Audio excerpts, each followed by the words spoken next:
Welcome to the Becoming Whole podcast, where we help men, women, and families learn and live God's good, holy, and beautiful design for sexuality. I'm your host, Josh Glazer, and we're glad you're here. You ready? Let's dive in. Hey, everybody. Welcome to the Becoming Whole podcast. Hey, listen, before I dive into the topic this week, I want to ask a few favors of you. First of all, if you are a regular listener to this podcast and you find it helpful in your journey, would you do us an immense favor and give us the honor of going to wherever it is that you listen to podcasts and leaving a 5-star review? And in addition to that, leave some comments about what the podcast has meant to you. Whatever the behind the scenes algorithms are for different podcast platforms, that is what helps people find the podcast. And so if it's been beneficial to you, please trust that it will be beneficial to others as well. Others like you who are out there who could use a podcast like this. And then secondly, would you pass it along to a friend or loved one and let them know about it as well? We'd love this to be a good resource for more and more people. And then thirdly, if there's a topic that you want to hear about, something that we haven't addressed or haven't talked about in a while, or a question that you've got, please email that to us at info@regenerationministries.org. All right, topic for the week. Let me start by saying this, and I want you to hear it. Please, wherever you are, whether you're driving in your car, out for a walk or a run, or simply listening to this podcast at a computer, your body matters immensely to God. When God looks at your body, He sees you. Your body is an expression of your soul, even. And you are not, as we've said here before, and I got this phrase from Linda Noble and Linda Stewart, your body is not an accessory to who you are. Your body is a fundamental part of who you are. You are a fusion of body and soul.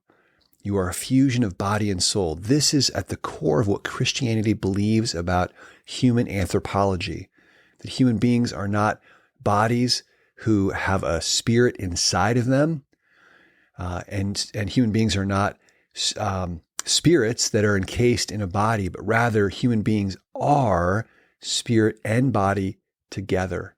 This is a core part of Christian anthropology. It's what we believe it means to be a human being. And this is so important if we're going to understand Christian theology, because at the core of Christian theology is that God Himself, who is spirit, became flesh, became enfleshed. Not just that Jesus wore a body or appeared in a body, but that Jesus became flesh, John tells us. He became flesh and dwelt among us. And take that a step further, Christian theology actually teaches us that Jesus didn't just become a body temporarily, but He will return in the flesh. So Jesus, the second member of the Trinity, has become embodied forever. This is a profound mystery, and I'm not going to assume that I can explain it to you, but we want to drink these truths in because they are so nourishing to the human person. They're nourishing to our souls. They're nourishing to our bodies. And for those of you who wrestle, as I have, and as many have, with sexual sins, this is so important as well because we sin sexually with our bodies. We feel sexual temptation in our bodies. It's a physical experience. We feel the pull towards sexual acting out in our bodies. And this can get very confusing. And in the process, we can be tempted to blame our bodies, to vilify our bodies, to look down at our bodies, to misunderstand the nature of our bodies. And when we do that, we are more likely to want to just leave our bodies behind. The founder of our ministry, Alan Menninger, talked at one point about how he used to say, gosh, won't it be great when we go to heaven, we're finally free from these bodies and we can just be angels floating around. Well, that's actually not Christianity. That's not a Christian teaching. That's something else. Christian teaching is thoroughly physical. It is an embodied, incarnate faith that believes that God created all matter. He created a physical universe, and most especially at the center, at the pinnacle of creation, of the creation of the physical universe, He created humankind in His image and in His likeness. That doesn't mean that God, who is spirit, was or is physical to begin with. It means rather that the God who is spirit expressed his spiritual nature through our physical nature. And then we take that further to recognize that the one descriptor that God gives of this human creature made in his image in Genesis 1 is male and female. He created them. This is amazing, amazing stuff. And it plays so importantly into our own journeys as we seek to be men and women of integrity, as we seek to take good care of our bodies physically, as we seek to steward well the physical aspect of who we are, and as we seek to love other people, because you can't love someone apart from the body. Their experience of love happens embodied. It happens in the flesh. And we compare that with the world that we're living in that really does, in many ways, separates humanity, what it means to be a human being, from the body, and sees the body just as an accessory. And suddenly then we are using the body, just using the body either to attract people. We're using the body to experience a momentary pleasure. We're using the body to hurt others, to get others out of our way. And we use other people's bodies for our own selfish gratification. But as Christians, as we understand and believe into this reality that our bodies are central and that they mean so much to the Lord, now suddenly creation unfolds before us and we can recognize the value of what it means to be a human person. Okay, so that's all anthropology, Christian theology. What does that mean for you and for me? Where does that intersect with our lives? Well, I mentioned a little bit before just about if we're wrestling with sexual sin, we should be careful not to make the mistake to vilify our bodies and assume that they are the heart of the problem. They're not. We seek sexual integrity, not against our bodies. That's not a battle we have with our bodies. It is a battle we take on for our bodies, for the sake of our bodies. And so that impacts how we treat our bodies in the process. So for example, say you've fallen into a sexual sin. Say you watched pornography and masturbated. Well, what have you done? According to the Apostle Paul in 1 Corinthians 6, you have sinned against your body. You have wronged your body, or said a different way, you have wronged yourself.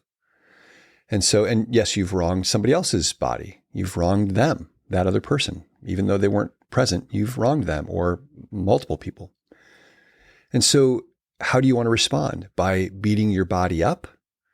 By binging on food or more TV or more porn, which is just a further assault on your body and other people's bodies? No, instead you want to respond in kindness and gentleness to your body. One of the things that I used to do, I would literally, after sinning, I would confess to the Lord and confess to allies who were walking with me, and I would apologize to my body. Not because my body's something separate from me, but just as a way to mark that I wanted to treat my body better and that my body was made for something better, that I am made for something better. I would say, eyes, you were made for God. You were made to see like God sees, and I just mistreated you. I'm sorry. Please forgive me.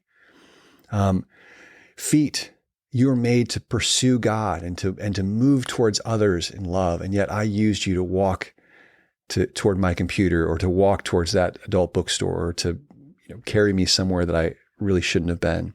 Please forgive me. And you can apologize to your genitals, to that which makes you sexual. You were not made for sexual immorality. You were made for the Lord. Please forgive me.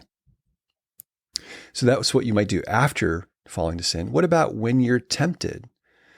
There's a place there where you don't want to vilify your body and say, kind of treat yourself, dang it, body, why are you feeling this way?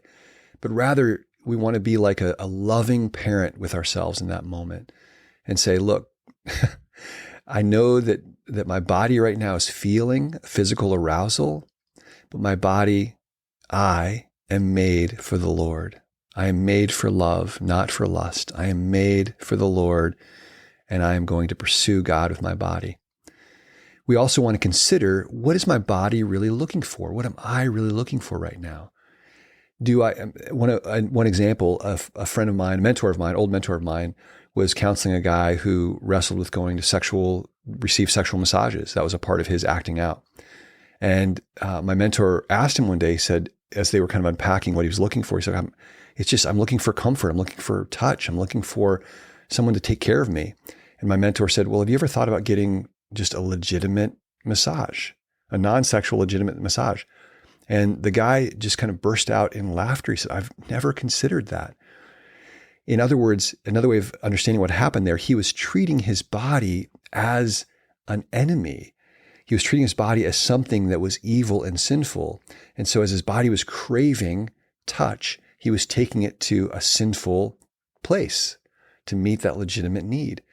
And understanding that his body is good and his longing for touch is good and his longing for comfort and be taken care of is a good desire, he can then respond to his bodily desires in a healthy, holy way.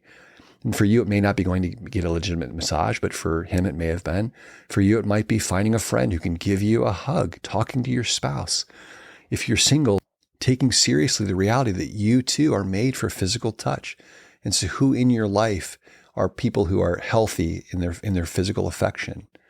These are all ways to honor our bodies and honor the reality that God esteems. He loves our bodies because he loves us, and we are our bodies. So much more I could say about that, but I hope that gives you some things to chew on and a reframe when it comes to how you're pursuing to honor your body in the area of your own desire and your own day-by-day walk as you pursue becoming whole. Thanks for listening in. If you find the content of this podcast helpful, make sure to leave a review on Apple Podcasts. That helps other people find the show. And if you'd like to check out more resources to help you in your journey towards becoming more whole, go to regenerationministries.org. Again, I'm Josh Glazer, and we'll see you next time.